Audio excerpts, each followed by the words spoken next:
kind of interesting. We've got an A7 here on the right and an F8 on the left. They're both very similar planes, but the A7 was always considered kind of a mini F8, I guess.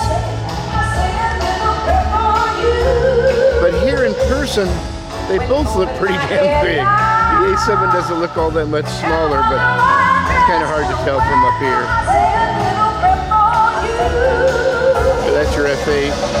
And what's really weird about it is the tail is dragging all the way in the ground. So I wonder if the landing gear is collapsed on this thing. This one, the tail is at least a little bit off the ground. That's an F8 and an A7 for you. Let's see if I can get a better shot up there in the cockpit. Nah, don't see much there. Right over here.